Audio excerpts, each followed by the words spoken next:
Welcome to Breast Implant Illness Hope for Healing. This is Cecily Henderson, your host. Thank you for joining us today.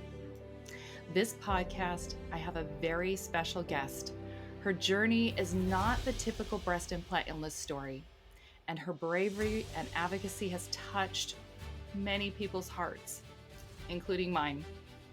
She has never had breast implants, but she has been affected by breast implant illness. Her name is Kit Karen, and a lot of people know her as Catherine Ann, and she has a very important message to share with us today. Welcome, Kit Karen. Thank you. You said that your mother had breast implants, correct? My mother got double lumen breast implants in 1982. And the double lumen is both silicone and saline on the interior of the silicone shell. So she got those in 1982. I was conceived in 1984, born in 1985. Um, they didn't really think anything was wrong with me in the beginning. I did go to the doctor a lot. I had a lot of upper respiratory infections and a lot of UTIs and um, unusual rashes. My mom was concerned at one point because my foot was turning out. Um, but yeah, they didn't think anything was wrong until in 1991, I believe, my mom heard about everything going on with the breast implants. Mm-hmm. And at that time, they were calling it silicone disease. Oh, So, wow. so she actually flew down to Tampa, Florida, where there was a rheumatologist who was specializing in the silicone disease. And when she talked to him, she asked, what about my children that I breastfed and I had? And he was like, there's very little research done on the women and absolutely nothing done on the children. It, my mom talked to the FDA a lot, and she would be like, what's going on with these children? Can you do tests? And she actually talked to a woman who was doing tests on the women, and she was like, you should be happy that they're doing tests on the women. And they're like, you Gosh, can't expect a test on the women to roll over to the children no. because it's completely different because we're being formed in the presence of these chemicals. If you go on the FDA website right now, it says, no silicon has been found in breast milk. And silicon and silicone are very different substances. Right. And it says that, some mothers have um, claimed that their children are sick. But whenever you have a number of children getting sick, it needs to be studied, it needs to be warned about, and they're just not doing enough. No, they're not. I agree. That's why I had to have you on the podcast so we can get this word out. Yeah. Now I know that your mother had didn't she testify before the Food and Drug Administration in Yes. 2000? Okay, Yeah. tell us a little bit about that. And we testified, me and her went up and testified, and I actually read a letter that I wrote to Oprah because um, I had seen a doctor claiming that breastfeeding your children was safe on the show. And so I wrote Oprah, and what I got back was a letter from the legal department. Oh, And but yeah, so we gosh. went and we testified, and then we flew home. And then the next month, we flew to Las Vegas to do another interview. And then we flew back home. And then the next month, she killed herself. Um, and it's very hard to. I'm so sorry. Thank you, thank you. Sorry. It's really it's difficult for me most of all because I have dealt with depression and suicidal ideation since I was 10. Because I knew that my life would never be what everybody else's was. And she would tell me time and time again that I could never commit suicide because it was wrong and that mom, dad would always take care of me. And so that's why it's very difficult for me to even imagine that she would take that drastic of a step. Yeah. And she was actually in contact with the FDA the month she killed herself. It hit my heart so hard when you told me that. The just everything that was going on, as far as your growth, and then you had these complications, illnesses on Yes. top of that you were Yeah. dealing with. Mhm. I mean, you are such a strong woman to go through all of that and then advocating. Just thank you for doing what you're doing. You Thank are you. amazing woman.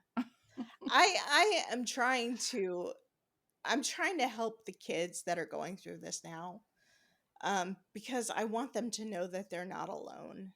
And yes, this terrible thing has happened.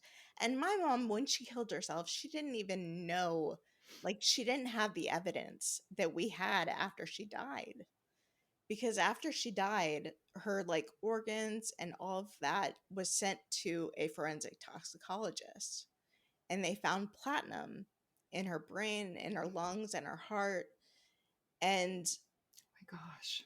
yeah, when I came back into the breast implant things, I did a 5 strands test to see how my body interacts with heavy metals. Mhm. And platinum was one that my body does not get rid of. And so when I was 15, I had the amount of platinum in my body that someone who had worked, um, for years on highways or with the production of platinum. And I didn't have any of those exposures. And so my exposure was from my mother's breast implants, because the platinum is used as a catalyst in the shell. Right. And so, if that can get to the fetus, then any other number of chemicals and heavy metals that are used can get to the fetus as well. Yeah, that is 100% correct. Hmm. And I know I just did a podcast on the toxicology, right? So the FDA recommends toxicological testing on breast implants Yay. because of the platinum catalyst. Right. And do you think surgeons do that? I I have don't think never so. heard of any I surgeon haven't either. yeah, testing before they implant breast, do breast surgery.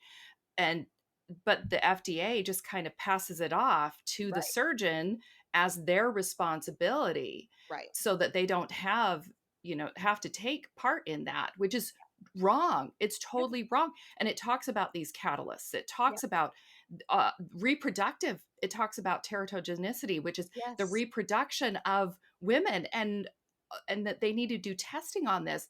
Right. Why is nobody talking about this? I don't know. I don't know. It's unfortunate that every woman's story is not given enough credibility, Yeah. because my mom said this at the FDA hearing, or like right after we were interviewed by CNN. She's like, how many women and children have to stand up and say that this like makes us sick? Because we're not anecdotal evidence. There were 400,000 women in the Dow Corning settlement in the 90s. Wow. Karen, share with us a little bit about, what your day-to-day life looks like and the illnesses that you have to deal with. Okay. So the illnesses that I uh, currently deal with. So it's interesting. When I was younger, so my neurological symptoms started when I was 6, or Gosh, that's so 5. young. 5. It was just dizziness and clumsiness. And so my parents, yeah, they took me to a neurologist, and I wasn't diagnosed with CIDP until I was 13. They had no idea what was going on, which is the story with every breast implant person. So I was diagnosed with CIDP when I was 13, but then when I was 27, that diagnosis changed to Friedreich's ataxia.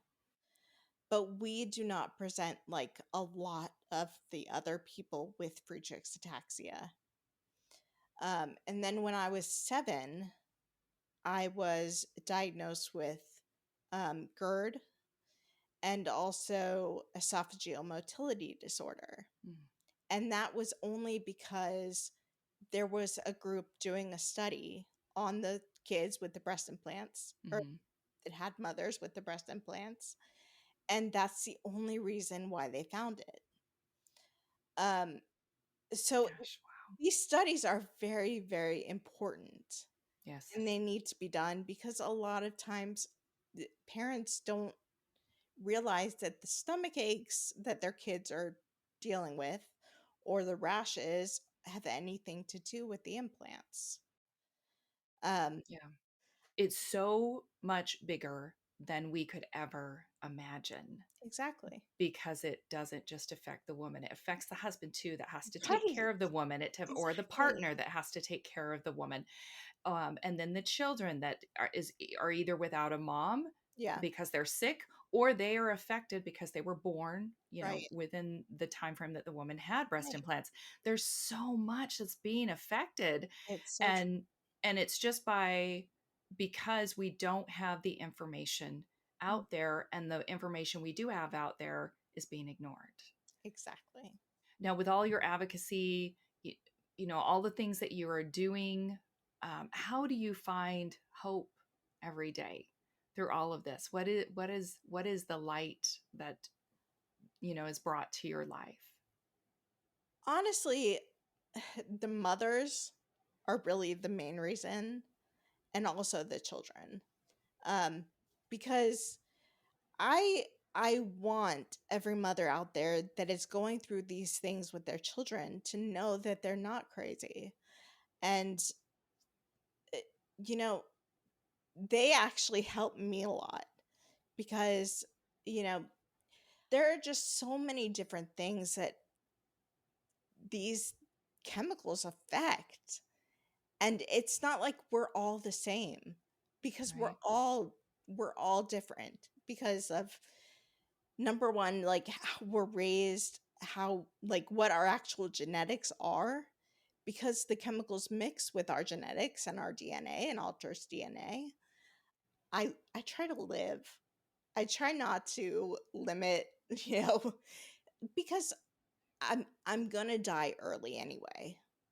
Um, with the Friedreich's ataxia, and then everything that's going on with my body, like my bladder's pretty much like I feel like it's gone. My legs don't work very well.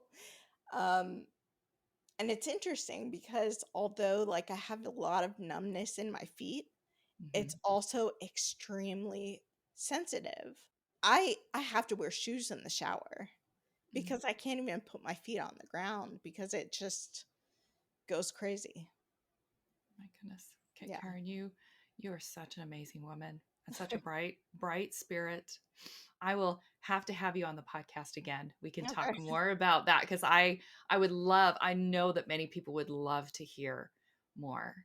Yeah. So thank you so much, Kit Karen. Thank you It's for just, having me. you're so welcome. It's an honor, and it's been a joy. So I appreciate you. Oh, thank you. All right, thank you, Darren.